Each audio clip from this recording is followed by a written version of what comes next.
नमस्कार। मैं हूं ओंकारेश्वर पांडे। मित्रों, आज ईरान संकट पे, ईरान वॉर पे कुछ बातें करेंगे। 4 हफ्ते बीत गए। 28 फरवरी से ये लड़ाई शुरू हुई थी और मार्च ख़त्म हो गया। आज 30 मार्च है और कल करीब करीब 1 महीने से ज़्यादा हो जाएगा। फिलहाल अमेरिका ने वहाँ अपनी तरफ से 10 दिनों के युद्ध विराम की बात कही है। हालांकि अटैक तो दोनों तरफ से हो रहे हैं, सीज फायर हुआ नहीं है, लेकिन बैक चैनल से कहीं ना कहीं बातचीत चल रही है।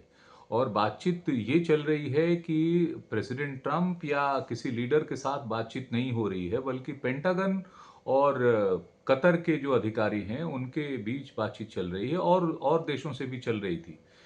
बीच में पाकिस्तान की भी बातें चली थी कि पाकिस्तान बातचीत कर रहा है, लेकिन वो बात तो सही साबित नहीं हो पाई कि उनके साथ या तो वो कुछ निकल नहीं पाया। पाकिस्तान, टर्की और इजिप्ट और वो कंट्री मिलके बातें कर रहे थे, तो लेकिन वो उसमें कुछ निकला नहीं। दरअसल निकल क्यों नहीं रहा है? और आज एक सवाल उठ के आया कि हम यहाँ से कहाँ जा रहे हैं। ये जो डिस्ट्रक्शन है, ये जो मैसिव डिस्ट्रक्शन है, वो अब सिर्फ ईरान तक लिमिटेड नहीं है। अब ईरान से आगे बढ़ के मिडिल ईस्ट तो पूरा वैसे ही प्रभावित हुआ है। दुनिया के कई देशों में जो है एनर्जी सिक्योरिटी पर खतरा में मंडरा रहा है, और देखा जा रहा है बाकायदा। $120 प्रति बैरल का रेट पहुंच चुका है पेट्रोल का, उसका, अब तेल का। और आज जो है अब पूरे देश में, हमारे देश में भी इसका असर जो है वो एलएनजी गैसों की जो है वो एक तरह से उसमें दिख रहा है कि लोग परेशान हो रहे हैं। उसके लिए अब कहा जा रहा है कि अब पर्टिकुलर कार्ड से लीजिए। हो सकता है उसमें भी कुछ लोग कोशिश कर रहे होंगे होर्डिंग करने की या कुछ भी। जाहिर है उस पर सरकार कोई ना कोई कार्रवाई करेगी और वो देखेगी, लेकिन सप्लाई में तो बाधा आई है, इसमें कोई शक नहीं है ना। दरअसल मैं इस बिंदु को उठाना चाहता हूं कि ये लड़ाई हुई क्यों, ये क्यों हुआ। मैं इसको सेंचुरियन स्ट्रेटेजिक ब्लंडर मानता हूं। इस सदी का सबसे बड़ा भूल जो है, इस सदी की सबसे बड़ी त्रासदी भी जो अमेरिका ने की। ये पहले तो लड़ाई के पहले बातचीत चल रही थी अमेरिका और ईरान में। लड़ाई का कारण क्या है? लड़ाई का बेसिकली कारण ये है कि अमेरिका और इजराइल दोनों को ये लगता है कि वो परमाणु हथियार बना रहे हैं, और जब परमाणु हथियार बनाएंगे तो कम से कम इजराइल की सुरक्षा खतरे में पड़ जाएगी। ये क्रिएशन इजराइल ने, अमेरिका ने मिलके किया। इस पे पूरी दुनिया में जो है बातचीत शुरू हुई, पूरी दुनिया के लोगों में चिंता जाहिर है स्वाभाविक शुरू हुई। इसमें भी कहीं ना कहीं फलस्तीन का इशू शामिल है कि फलस्तीन को लेके जो लड़ाई चल रही है गाजा में इजराइल और उनके साथ, तो उसमें कहीं ऐसा ना हो कि ईरान कूदे और ईरान आए तो फिर उसके पास आणविक हथियार हों, परमाणु हथियार हों, तो बड़ा मुश्किल हो जाएगा। अब अगर आप परमाणु हथियार ईरान के पास होने को मुद्दा बनाते हैं, तो पाकिस्तान, जिसने कई बार भारत पे आतंकवादी या वहां के जमीन से आतंकवादी हमले हुए, उसके परमाणु हथियारों पे आपने सवाल क्यों नहीं उठाया? और देशों के पास भी परमाणु हथियार हैं। ईरान को आपने बनाया, तो ईरान को बनाने से पहले दुनिया के बाकी मुल्क भी है ना, यूनाइटेड नेशंस भी है ना, G27 कंट्रीज हैं, P5 का जो मंच है, परमानेंट 5 जो उसमें यूएन के जो सिक्योरिटी काउंसिल के मेंबर हैं, जिनके पास वो वीटो पावर है, उनके साथ भी बातचीत होनी चाहिए थी। और बातचीत हो रही थी। बातचीत कब हो रही थी? 2018 से पहले बातचीत हो रही थी। और 2014-15 में जब बराक ओबामा एडमिनिस्ट्रेशन था, उसने बातचीत शुरू की, कोशिश की। उसके बाद 2017-18 में जब दोबारा प्रेसिडेंट ट्रंप आए, तो उसमें एक जेविश लॉबी, यहूदियों की बड़ी लॉबी है, स्ट्रांग लॉबी है अमेरिका में, जो अमेरिका के पॉलिसी मेकिंग को इन्फ्लुएंस करती है। और वो 3 तरीके से इन्फ्लुएंस करते हैं। पहले वो एक एक स्ट्रेटेजिकल जो है वो हवा बनाते हैं कि ये समस्या है, उसको मीडिया के थ्रू, समाज के थ्रू तमाम तरीके से उठाते हैं। फिर वो उसको इलेक्टरल तौर पे ऐसे लोगों को सपोर्ट करते हैं जो चुन के आए और सीनेट में उनके पॉलिसी निर्धारण में मदद करें, और फिर उसके बाद पॉलिसी बनवाने में। ऐसा वो क्यों करते हैं? क्योंकि उन्होंने शुरू से मान रखा है कि ये हमारा दुश्मन है, इसके साथ शांति वार्ता नहीं हो सकती। इससे जब भी होगी जो सामरिक रूप से ही इनका निर्णय होगा, और वो सामरिक निर्णय के लिए अपने आप को वो मजबूत करने के लिए अमेरिका से उनको हथियार चाहिए, उनको सप्लाई चाहिए, आर्थिक सपोर्ट, हर तरह का सपोर्ट चाहिए, और वो मिलता रहा है। डिकेड्स एंड डिकेड्स, दशक ओवर दशक में अगर आप देख लें तो ट्रिलियंस ऑफ डॉलर्स की हेल्प जो है अमेरिका ने, मदद जो है इजराइल को की है। कोई गलत नहीं है, करना चाहिए, अगर खतरा है तो ये होना चाहिए। लेकिन आप शुरू से लेके आखिर तक एक ही तरीके से अगर आप युद्ध लड़ना चाहेंगे तो वो कहीं ना कहीं वो उस स्थिति में आएगा जो आज की स्थिति में आया है। आज जो हालात बने हैं जो ईरान में, उसमें उसका आकलन ठीक से नहीं किया गया। ईरान 5000 साल पुरानी सभ्यता है, और उसको किस तरह से उसको डील करना चाहिए, उसको हम लगातार डिमोनाइज करते रहे हैं। तो हमें कहीं ना कहीं इसका प्रमाण जो है वो विश्व बिरादरी के सामने रखना चाहिए। विश्व बिरादरी को इन्वॉल्व करके जो वो उसका सॉल्यूशन है वो निकालना चाहिए। विश्व बिरादरी उसको मिल के सॉल्यूशन निकालने की प्रक्रिया में थी। उस प्रक्रिया के तहत ही बातचीत चल रही थी। जो 2018 तक जो बातचीत चली है वो COPOA, जिसको शॉर्ट में कहा जाता है comprehensive operational plan of action, ये P5 कंट्रीज +1 के ने मिलकर ये कर रखा था कि अगर ईरान इस समझौते के लिए तैयार नहीं होता है, परमाणु समझौते के लिए, और वो फिर एक देश के साथ नहीं होता, दुनिया के 5 बड़े मुल्कों के साथ होता, तो वो 5 बड़े मुल्क मिलकर फैसला करते, ताकत के साथ फैसला करते कि भाई ईरान को उसको मानना पड़ेगा, क्यों नहीं मानना पड़ेगा।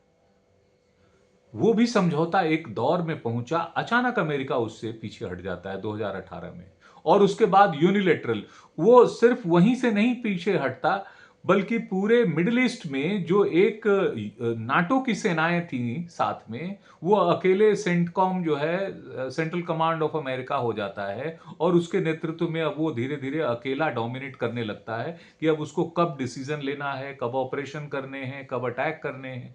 इसी के तहत 28 फरवरी को तब अटैक हुआ जब पहले बातचीत का ऑलरेडी एक दौर चल रहा था। बातचीत पूरी तरह टूटी नहीं थी। जो 4-5 घंटे की बातचीत हुई थी उसके 2 दिन पहले ही, 1 दिन पहले ही, वो लगता था कि अब फिर नेक्स्ट राउंड में बातचीत होगी, उस पर कुछ ना कुछ निकलेगा। लेकिन अचानक अटैक हुआ। अब अटैक का कौन श्रेय ले?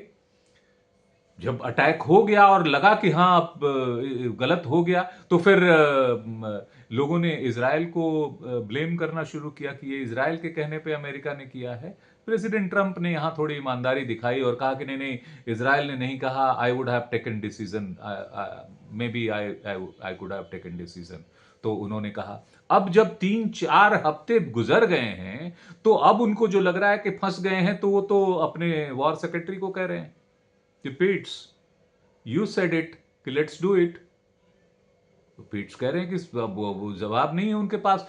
भाई देखिए, ये भी एक बड़ा महत्वपूर्ण जो है वो स्टेटमेंट है कि जब ओपनली प्रेसिडेंट कह रहे हैं अपने वॉर सेक्रेटरी को, जो डिफेंस सेक्रेटरी होते थे वॉर सेक्रेटरी हो गए, कि आपने कहा था और आपके अनुसार हमने किया। ये इतनी सी बात नहीं है। बात ये है कि आप सिर्फ यस मैन की सुनते हैं, आपने किसी और से पूछा नहीं, सीनेट से पूछा। अब इसीलिए वो आपने देखा होगा बीच में बड़े कैलकुलेटिवली उन्होंने कहना शुरू कर दिया कि it's a military expedition, not a war, because if I call it a war it will require the sanction of the senate.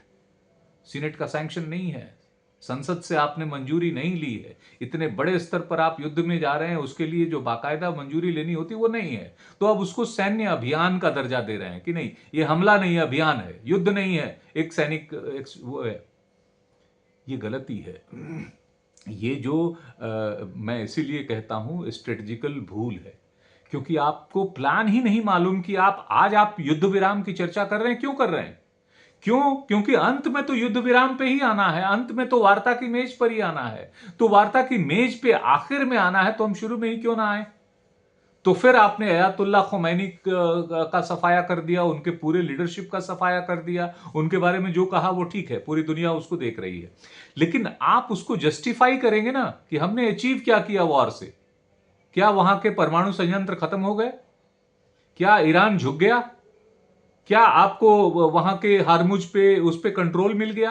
या वहां के जिस तरह से आपने वेनेजुएला से मादुरो को उठाया, उस तरह से वेनेजुएला के टोटल इंफ्रास्ट्रक्चर और उसके जो एनर्जी इंफ्रास्ट्रक्चर उस पर कंट्रोल आपको मिल गया, क्या ईरान में मिल गया? तो कुछ भी अचीवमेंट हासिल नहीं हुआ। इस अचीवमेंट हासिल नहीं होने के लिए आपको पहले प्लान करना चाहिए था कि क्या हमें यह मिल पाएगा? क्या ईरान इतना कमजोर देश है? और क्या ईरान का विल पावर इतना कमजोर है कि वो अपने लीडरशिप के सफाए होने के बाद टूट जाएगा, बिखर जाएगा और वहां आंदोलन शुरू हो जाएगा, लोग उसको सत्ता को टेक ओवर कर लेंगे? ऐसा कुछ नहीं हुआ। तो इसीलिए ये कहते हैं कि ऐसे जो सामरिक निर्णय होते हैं, जो ऐतिहासिक निर्णय हैं, उसके पहले सोच समझ के और अपने साथ लोगों को, उनको कॉन्फिडेंस में लेके, विश्व बिरादरी को कॉन्फिडेंस में लेके, यूएन की बॉडी इसीलिए बनी थी, उसको कॉन्फिडेंस में लेके उसके मंच पर आपको बातचीत करनी चाहिए थी। ये नहीं हुआ। तो आज 4 हफ्ते बाद, आज 1 महीना गुजरने के बाद पूरे विश्व में ये अनसर्टेनिटी बनी हुई है, अनिश्चितता की स्थिति बनी हुई है कि अब युद्ध किस तरफ जाएगा, क्या होगा, इसका डिफरेंट सेक्टर्स पे कैस्केडिंग इफेक्ट क्या होगा। सिर्फ पेट्रोल डीजल पे नहीं इफेक्ट होता, गैस पे इफेक्ट नहीं होता। पेट्रोल डीजल और गैस के बाद उसके अलावा इफेक्ट, जैसे मान लीजिए कि गैस के चूल्हे वो नहीं मिलेंगे सिलेंडर, तो वो दुकानें बंद हो जाएंगी, जो तमाम जो रेस्टोरेंट्स हैं, तमाम इस तरह के वो हैं। अब जो दुकानें बंद होंगी तो दूसरी चीजें और प्रभावित होंगी, फिर खाद्य सामग्री उतनी रिक्वायर्ड नहीं होगी, या जहां होगी वो डिफरेंट होगी। उसी तरह ऑयल एंड गैस के उसके साथ साथ पेट्रोल और डीजल जो आ रहा है, उसकी सप्लाई बंद हो तो बहुत सारे और भी जो है सड़कों पे चालन बंद हो जाएगा, गाड़ियों का मूवमेंट बंद हो जाएगा। मूवमेंट बंद हो जाएगा तो चीजों की महंगाई बढ़ जाएगी। इसके कैस्केडिंग इफेक्ट हैं लगातार। ये अमेरिका ने सोचा नहीं, इजराइल ने सोचा नहीं। इजराइल की आदत हमेशा रही है शॉर्ट वॉर करने की। छोटा वॉर करो, लड़ाई में हेवी अटैक करो, जीत जाओ और चले आओ। अब पहली दफा ऐसा दुश्मन मिला है जो काउंटर अटैक कर रहा है, मैसिव अटैक कर रहा है और पेनिट्रेट करके अटैक कर रहा है। अब आपके आयरन डोम की कहीं चर्चा नहीं, अब आपके एंटी मिसाइल के उसकी चर्चा नहीं है कि वो कैसे हो रहा है। पूरे मिडिल ईस्ट में जितने भी डिप्लॉयड थे अमेरिकन जो एंटी ड्रोन्स, उसको तोड़ के और अमेरिका जो ईरानी मिसाइल्स वहां गिर रहे हैं। वहां के एनर्जी इंफ्रास्ट्रक्चर पर मैसिव अटैक हो रहा है। कतर को अपना जो मेजर जो गैस सप्लाई का और गैस उसका इंफ्रास्ट्रक्चर है उसको बंद करना पड़ा है। 17% तक उसका जो है प्रोडक्शन का कम हो गया है, वो और भी कम होने के चांसेस हैं। तो सिर्फ उसका नहीं, सारी दुनिया पे इसका असर पड़ेगा आज। इसीलिए जो माइंडलेस वॉर हैं, जो माइंडलेस इस तरह के जो कॉन्फ्लिक्ट्स हैं, उससे पहले समझदार लोगों को यह सोचना चाहिए कि हर चीज में हम उसका कारण निकालें, उसकी सत्यता को परखें, उसके एविडेंसेस को देखें कि इसमें क्या तथ्य है। हमारी जो प्राचीन विद्या, हमारी जो शिक्षा पद्धति थी नालंदा विश्वविद्यालय से लेके तमाम में, उसमें हेतु विद्या का इसीलिए प्रचलन था। हेतु विद्या क्या है? तर्क विद्या। आपके अंदर तर्क करने की क्षमता। आप कहें कि ये पूरब है तो आप कहिए कि आपके कहने से पूरब थोड़ी हो जाएगा, हम कंपास से देखेंगे ये पूरब है कि नहीं है। ये है तर्क क्षमता। आप कुछ भी कहें उस पर काउंटर क्वेश्चन निकाल के उसको जानने की क्षमता। कि आप डिमोनाइज कर रहे हो ईरान को, तो भैया तेल कहां से आएगा? तेल कहां से आएगा? ईरान से पहले अमेरिका ने बंद करवा दिया भारत पर दबाव डाल के, और हमने मान लिया। फिर उसके बाद रशिया से शुरू किया तो रशिया पर दबाव डाल दिया, हमने मान लिया। अब जाके उन्होंने कहा कि नहीं 30 दिन के लिए। ये फॉरेन गाइडेड पॉलिसी हमने अपनी फॉरेन पॉलिसी में क्यों अख्तियार की? कहीं ना कहीं इसका नुकसान है। ये सारी चीजों को, और जिस तरह से हमें तो बड़ा अच्छा लगता है डिस्कार्ड करना, नेहरू ने ये बनाया, नेहरू ने ये नहीं किया, वो नहीं किया, हर रोज चुन लीजिए। लेकिन नेहरू के ही बनाए हुए ओएनजीसी, ऑयल, गेल, भेल, जितने ये सब पुराने नेहरू से लेके और मनमोहन सिंह तक बनाए हुए पीएसयूज थे, आज कहीं ना कहीं हमारा इंफ्रास्ट्रक्चर उसी के बूते है। हमने क्यों नहीं ओएनजीसी के 4 और बड़े संस्थान खड़े कर दिए कि हमारा ये संस्थान जो है एनर्जी सिक्योरिटी देगा? कमाल है, इस समय जब युद्ध हो रहा है तो हमारे यहाँ की एनर्जी की सबसे बड़ी कंपनी रिलायंस अमेरिका में वहां पर ऑयल रिफाइनरी लगाने को तैयार होती है और चली जाती है कि हम यहां लगाएंगे $300 बिलियन का टोटल इन्वेस्टमेंट जो उसकी बात हो रही है। ये जो स्ट्रेटेजिकल मिस्टेक्स हैं, ये जो थॉट प्रोसेस में मिस्टेक्स हैं, ईरान के साथ जो भारत के संबंध हैं वो वैदिक काल से हैं, आज से नहीं।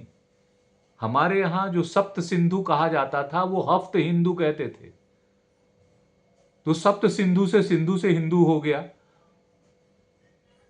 उनके प्राचीन ग्रंथों में जो बातें हैं, हमारे यहाँ जो जैसे अग्नि की पूजा की जाती है तो और चीजें, हमारे यहाँ गोमांस नहीं खाया जाता है, वहां भी वो गोमांस नहीं खाते हैं। बहुत सी चीजें ईरानियन और जो सिंधु घाटी सभ्यता या आर्यन सभ्यता या आज की सनातन सिंधु हिंदू सभ्यता उससे जुड़ी हुई है। हमने उसको डिमोनाइज कर लिया और हम तर्क गढ़ लेते हैं कि पाकिस्तान दुश्मन है क्योंकि वो इस्लाम है, मुसलमान है, और वहीं पे तालिबान हमारा दोस्त है। गजब है, तालिबान कैसे दोस्त हो सकता है आपका? ये चाहे किसी भी विषय की बात हो, उस पे तर्क विद्या, और आज के समय में तमाम सर्च इंजन मौजूद हैं, गूगल मौजूद है और भी चैट जीपीटी से तमाम, उस पे सर्च करके तथ्यों को देखना चाहिए, क्या सच्चाइयां हैं उसके अनुसार चलना चाहिए। और देशों को रणनीति बनाने से पहले, वैश्विक तौर पे कोई कार्रवाई करने से पहले ये सोचना चाहिए। आज इसका फायदा किसको हो रहा है? आज इसका फायदा चाइना को हो रहा है, आज इसका फायदा रशिया को सबसे ज्यादा हो रहा है, जिसकी तेल सप्लाई पे पूरी दुनिया में प्रतिबंध, आर्थिक प्रतिबंध लगा हुआ था। जैसे प्रेसिडेंट ट्रंप ने वो ट्रेड टैरिफ सब पे लगा दिए, वो तो भला हो वहां के सुप्रीम कोर्ट का। अमेरिका की डेमोक्रेसी इसीलिए जीवित है क्योंकि वहां जुडिशियरी और प्रेस, मीडिया दोनों इंडिपेंडेंट है। और प्रेस क्यों इंडिपेंडेंट है? क्योंकि प्रेस को, मीडिया को कॉन्स्टिट्यूशनल राइट मिला हुआ है। कितनी भी कोशिश करें आप, एक सर्टेन लेवल पे ही आप गोदी मीडिया वहां बना सकते हैं, सबको नहीं बना सकते, और ना उसको हटा सकते हैं, और ना उसके खिलाफ कोई कानूनी कार्रवाई कर सकते हैं। यह अमेरिकन डेमोक्रेसी की ताकत है। और इसीलिए आज ये सवाल उठ रहे हैं। जो कल जो रैली हुई है अमेरिका में, पूरे अमेरिका में जो प्रेसिडेंट रैली हुई है ट्रंप के खिलाफ, जिसको नो किंग्स रैली का नाम दिया गया कि हमें राजा नहीं चाहिए, नो किंग्स, उसके पीछे यही है कि वहां के वाइब्रेंट लोग सोचते, समझते, लिखते, पढ़ते और उसके अनुसार तर्क करते हैं। विचारधाराओं को भी उन्होंने इसको रिलीजियस वॉर बनाने की कोशिश की, नहीं बन पाया। अमेरिका में ही नहीं बन पाया, उनकी पार्टी के ही सारे लोग तैयार नहीं है। और जहां आज मारा लोगों, जो प्रेसिडेंट ट्रंप का एक तरह से अपना, जहां पे उनका फार्म हाउस है, उस कंस्टिट्यूएंसी में एक डेमोक्रेट कैंडिडेट जीत गया, लेडी जीती है, वो जीत गई। आप गूगल सर्च कीजिए, देखिए। तो ये चेंजेस क्यों हो रहे हैं? रशिया को सबसे ज्यादा फायदा इस समय हो रहा है क्योंकि उसका ऑयल जो है प्रीमियम प्राइस पे बिक रहा है। सारी दुनिया खरीद रही है, हम भी खरीद रहे हैं। क्यों भाई? इससे पहले जब वो हमारा दोस्त था तब तो हमको वो डिस्काउंटेड प्राइस पर देता था। लेकिन हमने क्या किया? जब रशिया यूक्रेन के साथ युद्ध में पड़ा तो हम वहां गए और हमने जाके वहां कहा कि ये युद्ध नहीं, बुद्ध का समय है। बड़ा अच्छा ज्ञान है, बुद्ध का समय है। लेकिन 71 में जब भारत ईस्ट पाकिस्तान में लड़ाई लड़ रहा था, चाहे वो इंदिरा गांधी ही क्यों ना हो, भारत लड़ रहा था, भारतीय सेनाएं लड़ रही थी, तो रसिया ने बिना कहे, बिना सवाल किए, बिना तर्क किए अपना 8वां बेड़ा भेजा था, जब पता चला कि 7वां बेड़ा अमेरिका ने भेजा है। ऐसे ही जैसे अपना अब्राहम लिंकन भेजा उनको ईरान के लिए, या फोर्ड भेजा इजराइल की सुरक्षा के लिए, उस समय भी उनका एक बेड़ा, 7वां बेड़ा चल पड़ा था भारत के लिए कि पाकिस्तान के पक्ष में लड़ेगा। पाकिस्तान के पक्ष में लड़ने के लिए वो आ रहा था। और रूस ने हमसे दोस्ती निभाई कि वो अपना 8वां बेड़ा, न्यूक्लियर पावर्ड बेड़ा भेज के हमारे बीच में उसको आने नहीं दिया। तब हम जीते।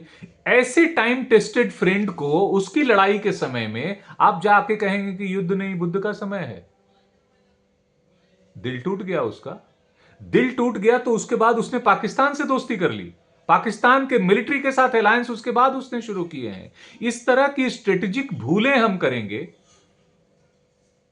दुनिया को मालूम है कि जब दो पार्टियां लड़ रही हों आपस में, चाहे दो व्यक्ति लड़ रहे हों, दो समूह लड़ रहे हों, वो लड़ रहे हों, तो बीच में नहीं जाना चाहिए।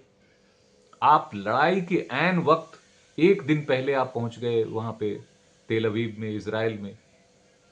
भी दोस्ती पहले से थी, पहले से क्या, अभी भी रहेगी, लेकिन उसका इस तरह प्रदर्शन करने की आवश्यकता क्या थी? यही गलती हमने इजराइल उसमें रशिया और यूक्रेन में किया। रशिया के पास भी पहुंच गए, फिर यूक्रेन के पास भी पहुंच गए। न रशिया मानता है, न यूक्रेन मानता है। आज जो संकट हुआ है इस देश में, उसमें टीम इंडिया को एक रहने की जरूरत है, लेकिन टीम इंडिया को एक रखने की भी उतनी ही जरूरत है। उतने ही सभी समुदायों के साथ फिर बंटोगे और कटोगे का नारा नहीं चलेगा। किससे बंटोगे और किससे कटोगे? ये क्यों ये जहरीला नारा? आज हर रोज डिमोनाइज करने की बात होती है किसी समाज को, किसी व्यक्ति को, किसी पॉलिटिकल पार्टी को, किसी लीडर को। ये तो परंपरा नहीं रही है हिंदुस्तान की, ये भारत की परंपरा नहीं रही है, और ये टीम इंडिया के स्पिरिट भावना भी नहीं है। उसमें कहीं ना कहीं हमें देखना पड़ेगा कि हमें भारत को एकजुट रखना है, तो भारत में सभी प्रकार के समाज रहते हैं, और वो सभी समाज उतने ही भारतीय हैं, उतने ही राष्ट्रवादी हैं जितना हम या आप कोई और हो सकता है। ये इसकी जरूरत है, और ये सबक है अमेरिका के लिए, ये सबक है कहीं ना कहीं भारत के लिए भी, जो आज खाड़ी संकट में, ईरान संकट में दिखाई दे रहा है। लेट्स होप कि गुड सेंस विल प्रिवेल, लोगों को सद्बुद्धि आएगी और उसके अनुसार लोग सोचना शुरू करेंगे, और कम से कम आने वाले इस संकट से उबरने के लिए जो भी प्रयास मिलजुल के समूचे हिंदुस्तान को करना चाहिए, वो मिलके करना चाहिए। कैबिनेट की मीटिंग बहुत लंबे समय बाद बीच में अब बुलाई गई। ऑल पार्टी मीटिंग तक नहीं बुलाई जाती है। जिस समय ऑपरेशन वॉर, ये सिंदूर चल रहा था, उस समय भी बड़ी मुश्किल से पार्लियामेंट सेशन में डिस्कशन नहीं होता था, जबकि 62 वॉर के समय पार्लियामेंट सेशन में बाकायदा नेहरू आते थे और तमाम क्रिटिसिज्म सुनते थे और जवाब देते थे, देश के साथ होते थे। यही स्पिरिट जो है, यही जो सकारात्मक भावना है देश के प्रति, राष्ट्र के प्रति, वो सभी समाजों को रखनी पड़ेगी, और वो जहर निकालना पड़ेगा कि एक समाज इसका विरोधी है और एक ये जो है कुछ और है। इसके लिए पढ़ना पड़ता है, समझना पड़ता है, और राष्ट्र के प्रति सच्ची निष्ठा रखनी पड़ती है। धन्यवाद, नमस्कार।